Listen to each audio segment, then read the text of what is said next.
class, and we lost the game 5-2, and a scout came up and asked me, would you fancy going to England for a trial, and I couldn't wait for the opportunity to go across the water, and I took that situation and grabbed it with both hands. Yeah, that took me the whole city. I just turned 17, and it was a big wide world out there, and I moved away from my little village called Tamla and moved to Hull City. I was there, enjoyed 2 years as a YTS. I was a YTS for about 3 or 4 months. Signed my first professional contract there, so it was a great honour to be playing for Hull City. Yeah, leaving Hull City at the time at Hull City there was a lot of problems with money, financial problems, and most of the players were up for sale. And Wigan came in to me and bought me from Hull City. I was there for a good 4 years. Really enjoyed my time playing for Wigan. We met a few times at Wembley. We won a trophy at Wembley against Millwall, and met a lot of good people. And Dave Whelan, who was the owner of Wigan at the time, was a great man. He looked after us, and we didn't do the business in them 4 years. We tried to get promotion, but it never happened, and things happened and move on from Wigan. At the end of my career at Wigan, there was quite a few rumours about me going to the Premier League at the time, and there was rumours about going to Everton, rumours going about Leicester, and my agent spoke to me, and Leicester, we went down to go to the training ground and walk around the training ground, and I was really happy to be moving to the Premier League. But we shook hands, me and Peter Taylor shook hands. He was the manager at the time, great guy, very nice gentleman, and ready to go, and went home on a Friday. Got a phone call Sunday night, and the situation just fell through on a Sunday night, and it's football, that's what happens in football, and just carried on, and I got a phone call next day by my agent saying Sir Alex would like to speak to you. It was a very interesting phone call, couldn't believe it. Next day I went down and spoke to Sir Alex for a couple of hours about football and my lifestyle with my family, and it was really good to be joining Manchester United.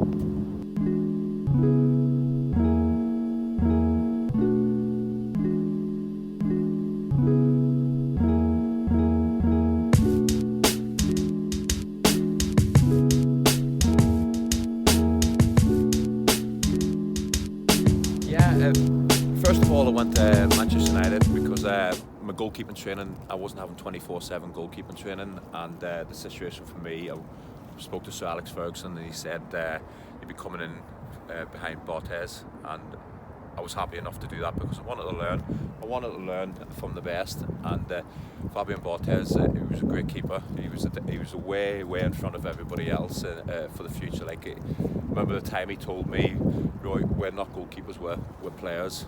It was very interesting back in 16 years ago, listening to him. But I was interested, learned a lot at Manchester United. You're playing with the best players, you're training with the best players, and I learned a lot in them 4 years. And I think it was Fabian Barthez last year in his contract at Manchester United, and he ended up moving on. And then Tim Howard came in, he was a really good keeper as well. He's a really good guy from America, and me and him worked. We were fighting for the number one spot for the next season, so it was really good competition. And I think you need that. I think you need that in any sport, and makes you a stronger person. I've got that video, and I've opened a goalkeeping school in Northern Ireland, and I show that video to young keepers and try and explain to them, no ball's easy as a goalkeeper. Every ball is hard, so you have to concentrate until the ball's in your hands, and that's what I never done. I was thinking what I was going to do next, to throw the ball out to Gary Neville on the right side, and I took my eye off the ball and ended up just before it went over the line, I scooped it back, so it was okay.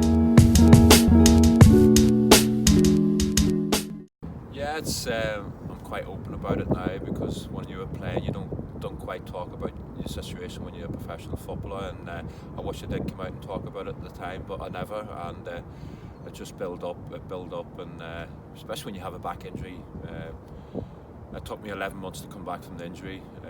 You look back and you say how selfish you were, because there's players out there who don't come back from injuries, but at the time when you're there, you don't realise how serious the injury is going to be, or how not serious it was going to be. So I was quite lucky I got back playing again, but when you're laying on the floor for about a month or 2 months and you can't play with your kids and you can't go out and do things what you used to do, and you just get in a dark hole, and I was in a dark hole and couldn't get out of it, and started going drinking in the house and drinking when I go out, and my life was all around alcohol and just in a bad way, in a bad place.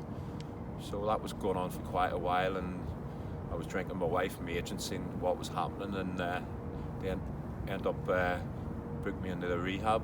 But the rehab for me, I wasn't prepared to go in the rehab, but I ended up going in the rehab because to show my wife, like, I'm going to try and get off it. But in my own mind, I wasn't ready. I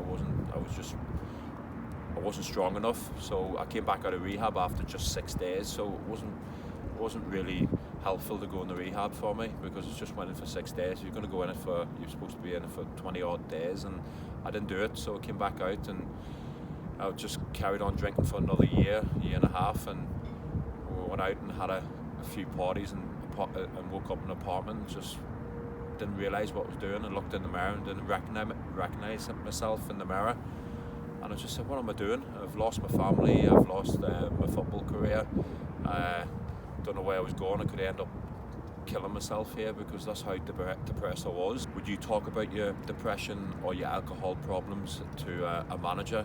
Would he sign you? Would another club sign you when you're a professional footballer?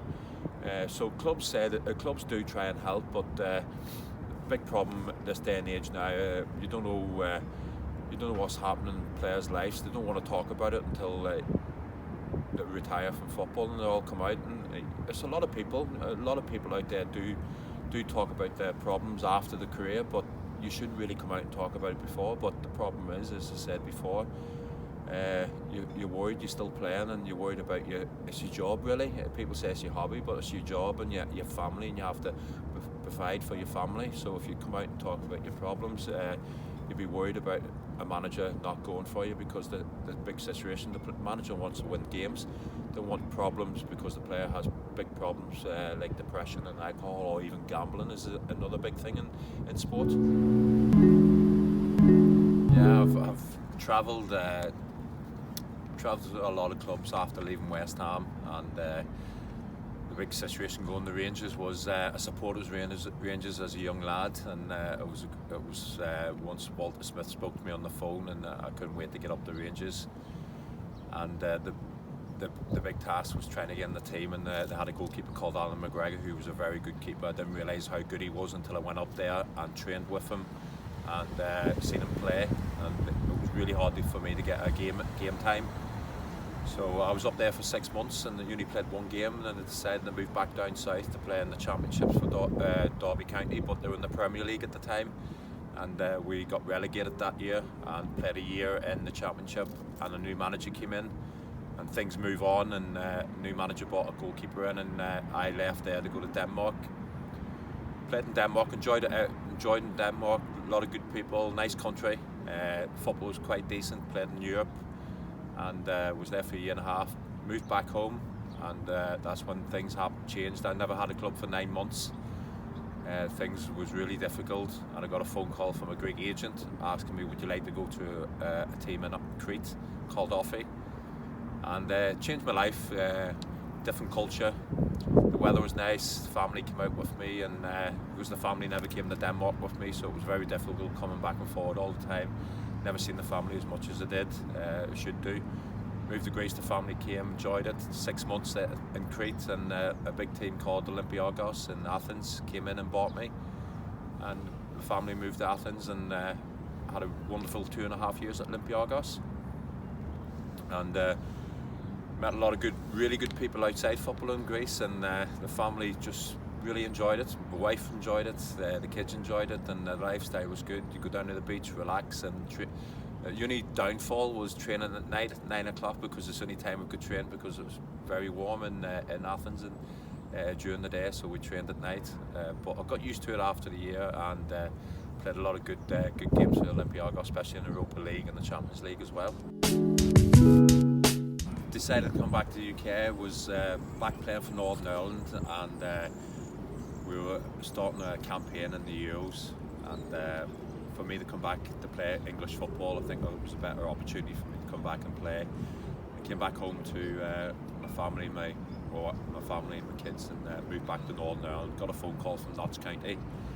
Sean Derry, great guy, very good manager, and he asked me to come in and decided to sign a 1-year contract at Notts County, and was there for a good 2 years. Ended up making the Euros finals in France in 2016, and decided to make a big decision. And the big decision was to move back to Northern Ireland because I think my career was just coming down to near the end of my career. I decided to come back home and play in the Irish League for Linfield in Belfast, and that was my part-time football, and I had a really good, wonderful 20 years as a professional soccer football player.